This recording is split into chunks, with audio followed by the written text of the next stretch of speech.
Here in the high Arctic, the landscape feels both ancient and unfinished. Extraction and thaw exist together. Coal and ice, stillness and movement, presence and disappearance. I began gathering photographs, recordings, fragments, conversations. Not to explain this place, but to spend time listening to it. Polarities is an emerging field note from that process.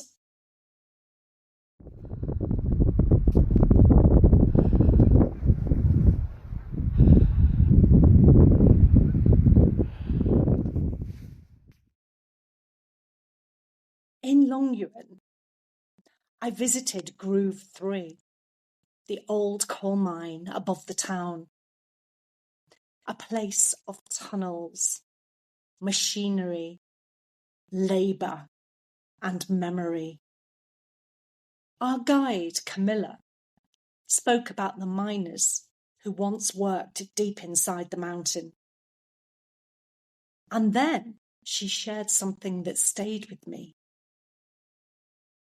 She spoke about the coal seam as she.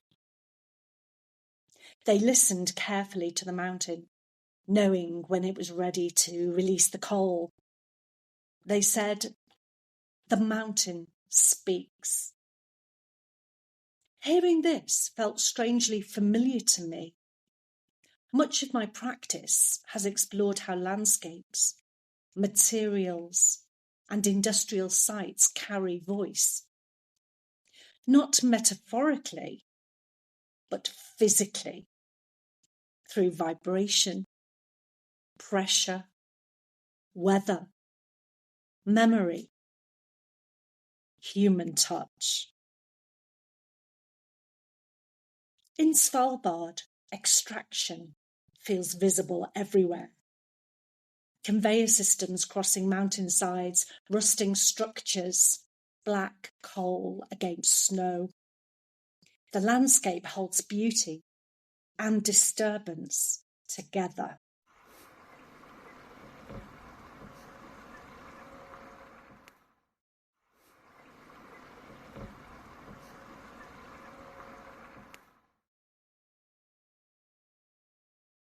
One of the most extraordinary discoveries for me was learning that the coal beneath Svalbard began as tropical rainforest vegetation millions of years ago. Vast forests, swamps, ancient plant life, slowly compressed through pressure, darkness, and time into the coal seams running beneath these Arctic mountains.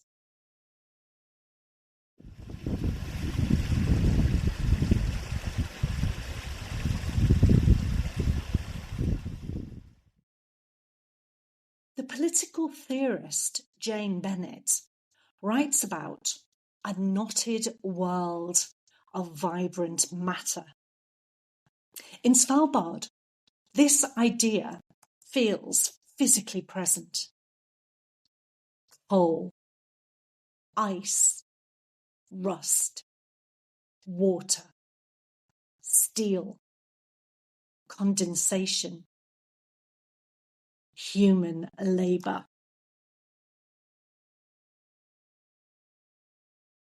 Everything entangled, everything in transformation.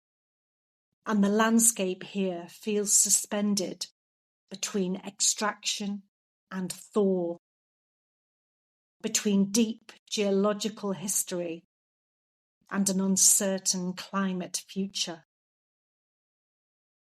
And slowly, polar polarities began to emerge from these tensions.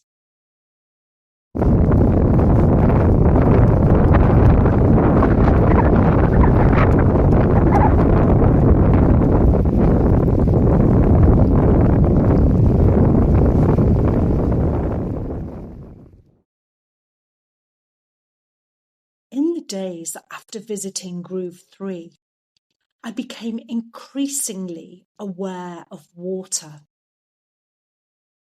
Meltwater moving through the landscape, dripping from structures, gathering in metal containers, flowing through channels cut into the mountain. After the stillness of coal, the sound of water felt alive, restless, shifting, impossible to contain completely.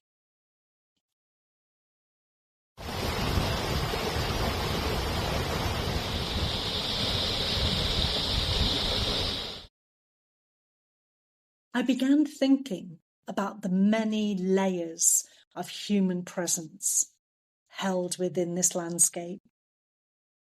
Miners, sailors, scientists, researchers, tourists, artists, people arriving, leaving, extracting, surviving, observing. And beneath all of this, the mountain remaining.